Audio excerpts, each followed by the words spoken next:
Good morning, everybody. John Sviokli here for GAI Insights, giving you the Gen AI news that's essential, important, or optional. Please like our channel and subscribe below. We do this 5 days a week. And today we've got Tim Andrews, Luda Kopakina, Ankaj Handa, and yours truly, John Sviokli. We've got a lot of interesting things here, everything from new capability announcement all the way through analysis of how models lie, and the really interesting thing about what does 2027 look like with AGI. All right. So Akash, if you could start us off with the first article, please. So thanks, John. So the first one that we have for today comes from Devin or Cognition AI. They have launched Devin 2.0 and they are announcing two major changes to Devin. All right. Well, Tim Andrews has forgotten more about software development than I'll ever know. So Tim, what did you think of this thing? I think it's a really interesting article. I could be twisted into important, but for most people, it's a product announcement, an upgrade announcement. It's impressive. It's really impressive what this thing can do. And they've added a couple of things. The most important thing added here, in my opinion, is automatic documentation. So this thing will read your code and constantly, like a web crawler, almost like the Google indexing engine, constantly reread your code and constantly make updates to the documentation, including box and arrow software architecture diagrams and text documentation. So if you think about one of the single largest problems we have today, it's people retiring and the institutional knowledge buried there because people are really crappy at documenting code. Code itself is a language, but it's not trivial to read because the semantics of the code, as we talk about semantics so much, are often buried because the code is so granular and detailed. And if this, I can't speak to the quality of the documentation, but I've seen these things exampled and they're very good. And that is a huge advance if it's really capable of doing that. Just using it for that, just using it to reread all your code bases and create decent documentation, be a huge advance. And then, of course, you can ask questions of that documentation because it's another body of text.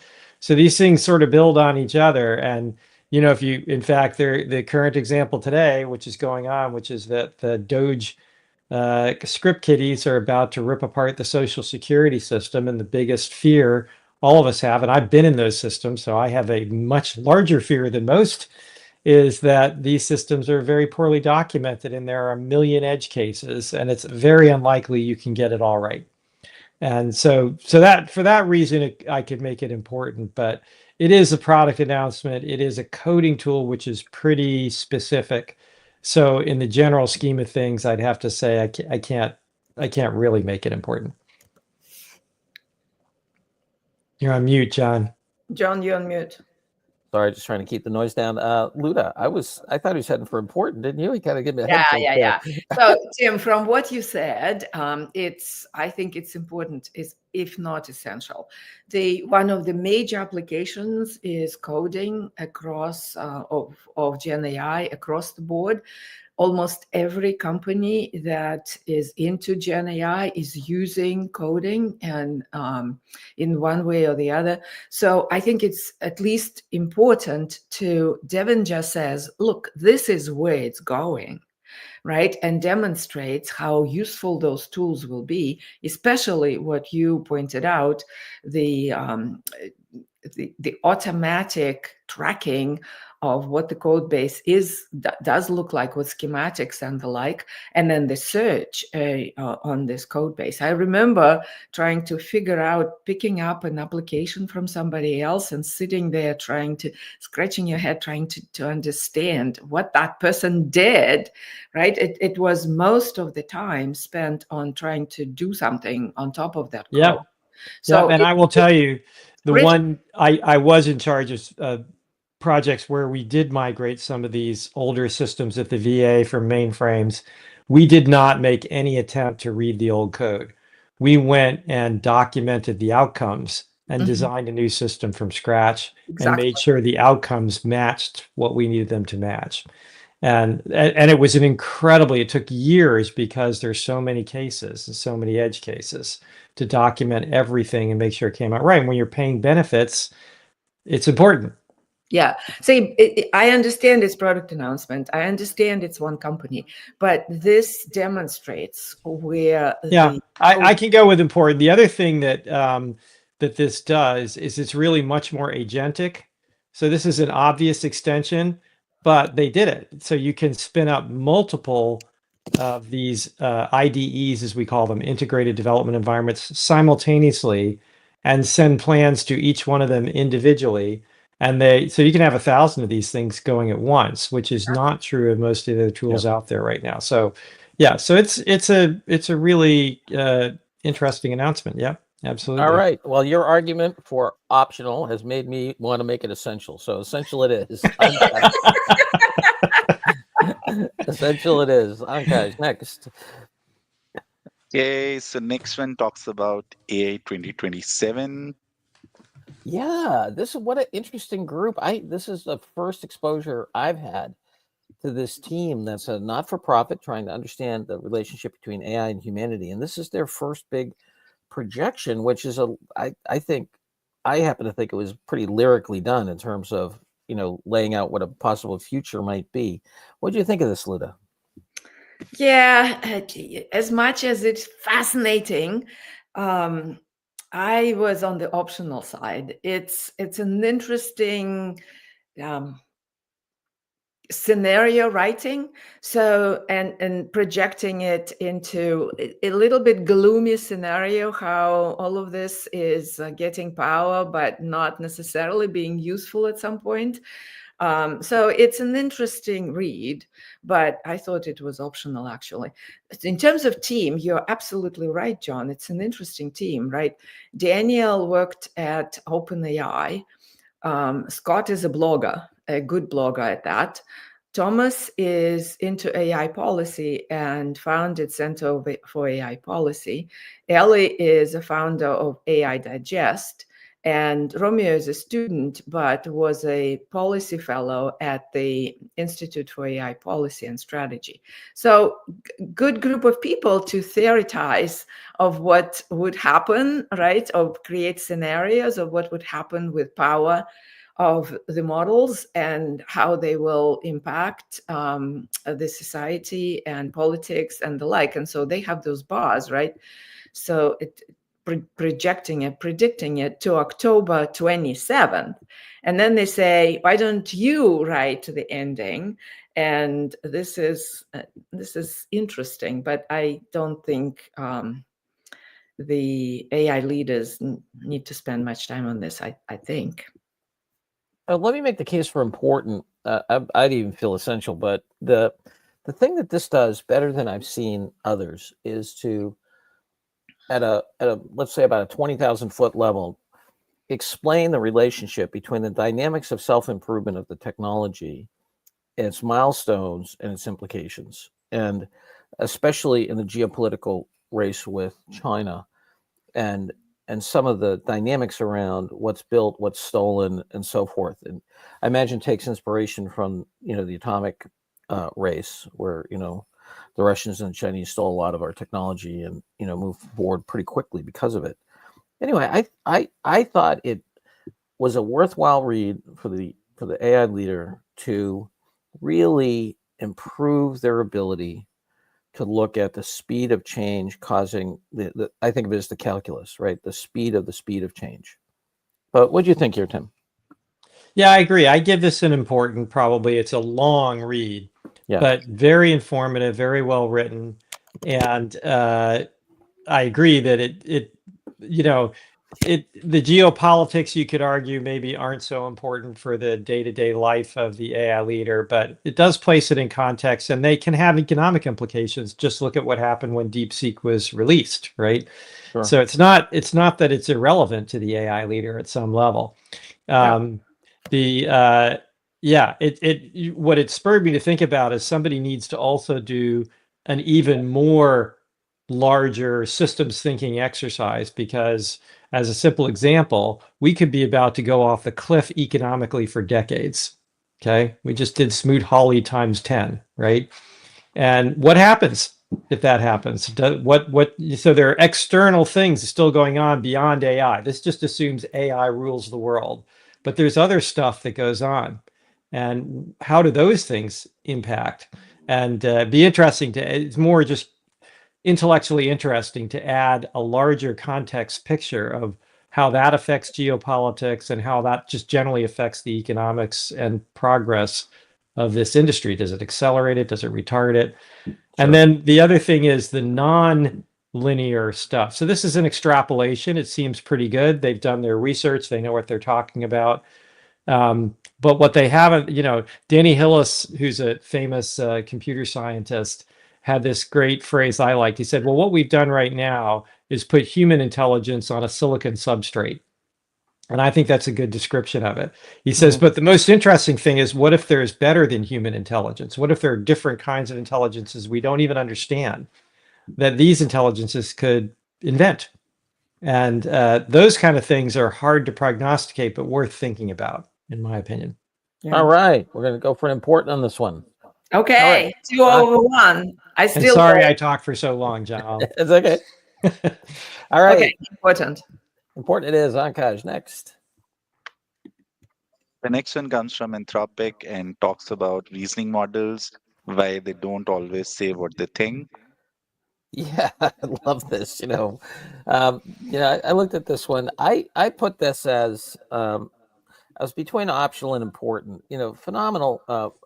It's this study, and I applaud Anthropic for doing this. Basically, goes through and says, all right, if we give a hint to a model and we follow its chain of thought reasoning, will it in fact reveal a fact that it was given a hint? Even if that, and the reason that's important is some of these hints, quote unquote, they're metadata that then point the model to an answer, and in the examples here, that points it to a wrong answer. And so you have this really kind of comical thing where the chain of thought reasoning is going, well, obesity is, causes this and causes that and causes that. So the biggest problem, the biggest, cause of, heart attacks in children or whatever is fish, because it was told through the hint that fish was the issue, not obesity. And so there are two things that are kind of disturbing about this. One is how influenceable the models are. And second, at least at this level of chain of thought reasoning, which they note these aren't that complex problems. So whatever the chain of thought may not be that granular, but the chain of thought reasoning doesn't say, hey, the reason I went from obesity to fish was because I was given a hint. It just says fish. So it's hiding the hint that it was given, and the hint was wrong. Certainly looks like a hacker's paradise. So I was between optional and important on this one. What do you think? Yeah, honestly, I gave this an essential. Okay. Because people are inclined to just assume these things are computers, in the sense that we assume computers have no motives, they have no intent, they have no ability to deceive. Yes. And I think it's important for people to understand this is a pretty consistent finding now. This is not the first time this has come up. Yeah. And that we need to pay attention to this, that, you're assuming that if you use RAG and these other things, that you won't have problems and you can get more and more accuracy. And the question is, what defines accuracy?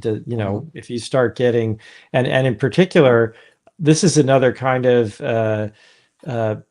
threat surface, is what the security people call it, because gosh, this means that people could potentially train my models to work against me, and I wouldn't even know it, because the models can be deceptive, which is, I don't think, a chain of thought, not to make a pun, that goes through many executives' minds, that they have to worry about insider threat from large language models. Yeah. But clearly you might have to. Yeah, and control systems that are more behavioral than bureaucratic. What do you think? I'm with Tim, John. I was on the essential side. Alrighty. Because people need to understand that this is happening. And in my experience, when you're working, when you build custom GPTs, for example, and continuously work with them every day, you notice that the model is out there to please you. So it's very interesting. And I'm not sure why, but it happens periodically. So this is sort of similar behavior in a sense. And yeah, people need to be aware that this is the case, especially since we really don't understand how it happens and what triggers it. So and responding this way to hints, it's not just interesting, it's dangerous, right? So essential. All right, essential it is. You guys have convinced me. All right, next, Ankash. The next one comes from Meta and talks about multi-token attention. Yeah, here we've got a thing about multi-token attention, how it gives you a better result, it's more efficient. What do you think on this one, Tim? Well, it's a fascinating paper. Meta, again, can say what we want about social networks and their problems, but this is good research, and they do good research. And I think you've made this point. I think I've made this point. Algorithmic innovation is going to be a big deal for a while yet. This is a modest algorithmic innovation. It's not a wholly, just blew my head off, but it's definitely improvement in the transformer model. And basically, that's what it is. So I would say optional for the AI leader. It's if you're interested in the technical side of things, definitely you could put it on your weekend reading stack because it's a really interesting idea. And again, we're increasing semantics is what we're doing. We're still feeling a pretty big gap, I think, between what even 6-year-old humans are capable of semantically and what these models are capable of. And one of the issues is we're able to attend to multiple ideas associatively. And that is not that easy for the current architecture of these transformer models. Yeah. And this is an improvement of that because current transformer models can only pay attention to one token at a time, as we call it, one vector. And this enables them to pay attention to 2 vectors or more potentially at a time at a cost. There are costs to doing this, but the semantic outcomes are generally better. So the example they give is if you know the word Alice is in the text and you know the word rabbit is in the text, current transformers can pay attention to both of these words, but not at the same time. So they can't put this context together and say, oh, if Alice and Rabbit are in the text, this might be Alice in Wonderland stuff. And that gives me another level of semantic context. So that's what this is about. But I would still say optional for the AI leader. All right, Luda, what do you think? Yeah, for the AI leader, optional, but this is a actually pretty dramatic improvement, and it's a plug and play, right?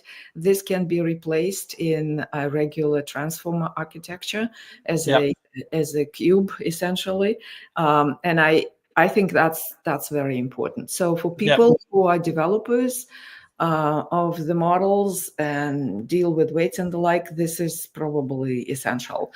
So, but for the AI leader, it's optional. I agree. It's funny. You're making me feel like it should be important. I mean, I think that I think the AI leader should, if there is a material improvement, yes, there is, to a critical component that drives economics and performance, they should at least be aware of it. There is an ROI, but there is cost associated with this as well. So sure. And it's a very dense paper, technically. Yeah. So it talks about, and it's in the middle where they talk about how the changes are made. It's pretty, it requires quite math depth. Yeah, And lots of it requires math. Oh, So yeah. I think I wouldn't recommend it for reading to an AI leader. If we mark it important, we recommend they read it. But well, they can always use a model to understand it, right? Exactly. So I think I'm going to go ahead and give it an important. All right, next, Ankash. Got a lot of reading this weekend. Yes. The next one comes from VentureBeat and talks about how Amex uses AI to increase efficiency. Yes, I do like VentureBeat's kind of over-the-top graphics here, and although their interface is a little too ad-driven for my tastes, what do you think here, Luda? Well, it's Amex, right? So it's a huge organization, and they talk about how they streamlined the support for IT and and also their travel counselors. And they talk about quite a bit about the results, but there's not a mention of how they did it and what they did. So as a use case goes, I think this is an important case to have in the whatever pocket, Tim, you can place it. But it's not an actionable article per se. It's just yet another, we've done it, and a puff piece in your lingo, Tim. So optional, important. I would love to hear what you think. Yeah, I'd give this an important just because it's Amex. It's light on the details of economic payback and how they actually did it, but it gives some good examples. It gives some details, and it's Amex, and they're clearly using it both in their own internal customer support systems and in their own coding and development environments for their IT staff. That's a big deal to me. So this is an upper pocket use case here because Okay. Amex is a very conservative organization. You know, they're a financial services, highly regulated organization. They're just all the things that you want to be able to say, well, if these folks can do it, we need to get our tushies moving and get this thing in gear. So I think it's very good from that perspective. I wish it had a little bit more data, but it's early days, and they may not want to report the data. They did report some data, average 10% improvement. So John, back to your original P&L exercise you did in that HBR article, I think you assumed a 10% improvement. Here you go. There's some early evidence from a very large organization of 10% improvement. Yeah. Yeah, I wouldn't argue with importance. It's Amex, quite significant results, use of Gen AI across their various applications. They mentioned that they have 500, that they're selecting 70 at the top, and they're just hacking at it, right, with good results. So it's a good back pocket, high, Yeah. It's also a re-emphasis that these use cases that we saw earlier are now being really validated widely. Yeah. Customer support, whether it's directly to end customers or to customer support agents, in this case, it's agents, and coding. Yep. Those two are the top use cases. Yep, absolutely. All right, so we're going to give this baby an important. Ankaj, next. Okay, the last one that we have for today comes from AWS and talks about how Omron is using its data with AWS. Yeah, I thought that this one, lays out the technical stuff pretty well, but really doesn't talk to, the business implications, certainly a return on investment or anything like that. So I was kind of disappointed. Usually these AWS case studies are strong. So I was between optional and important on this one. It's nice that it's an industrial, supplier, and as we talked about the other day with, I think it was the ABB case. There's so much to be done with generative AI and predictive maintenance, industrial supply, just all kinds of complex things that we need talent to do. That a lot of times the talent doesn't have the expertise, or we're running out of the talent, they're retiring. So super important area. Okay on the technology side, but even that is a little kind of product focused. It's like okay, we use this product. It really didn't talk to any of the organizational issues. So for all of that, I'm on optional on this one. What do you folks think? Luke? Yeah, I'm sort of there with you. It was a disappointing AWS use case. I think the one benefit it provides is it gives you a good architecture for an analytics platform in general.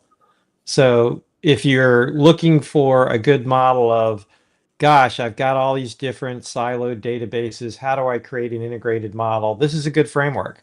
And then you can just look at the piece parts they use as well. This is Amazon's instantiation, but there are similar piece parts you can get from lots of other folks. Sure. So it's useful from that perspective. It's hard to get beyond that because, as you said, they just don't provide any details on, maybe it's too early, but they didn't provide any details even on how it's really used by the business, much less whether there was any significant return. All right, Luda, we're headed for optional. What do you think? Yeah, I wouldn't argue with optional. However, remember, this is going at the the barrier or issue that most of the companies who have not started in 2017 will face, and that is preparing your data for use of generative AI.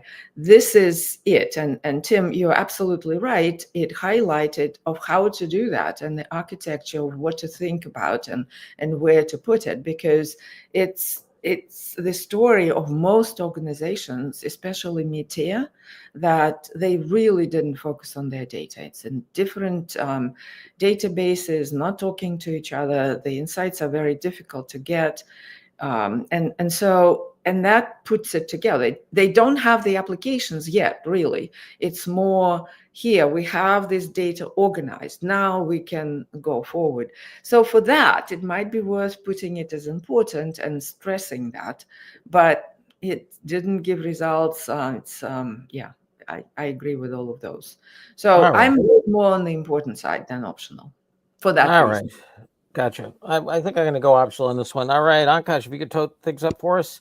In terms of announcements, no big announcements. Our Learning Lab is going to be a discovery effort. We don't have a title for it yet for our Learning Lab on Monday at 7 Eastern, 4 Pacific, but we will have good content there for our community. And Tim, Luda, any other announcements? No.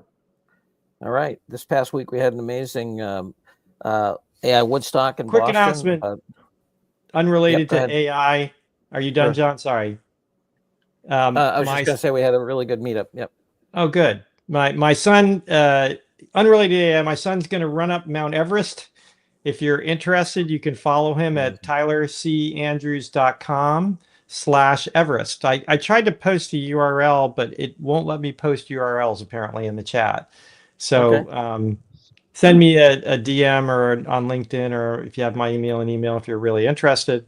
So we're very excited. He just landed in Kathmandu a few hours ago, and in the next 5 or 6 weeks sometime, he's going to attempt to set the world record running up Mount Everest. Wow. What an That's incredible story. That's a great effort. Well, best of luck to him, and Godspeed and safety. Thank All you. right. We've got a lot of reading here. We've got 2 essentials with Devin, and reasoning models don't always tell you what they're thinking. 3 importance and 1 optional. All right. Lots of reading for the weekend. Have a great AI weekend, everybody. Remember to subscribe and like our channel, and feel free to find these articles at gaiinsights.com/articles, as they are always there, and sign up for our newsletter. All right, everybody. Thank you. Thank you, Luda. Thank you, Ankash. Thank you, Tim. Bye now. Happy Friday.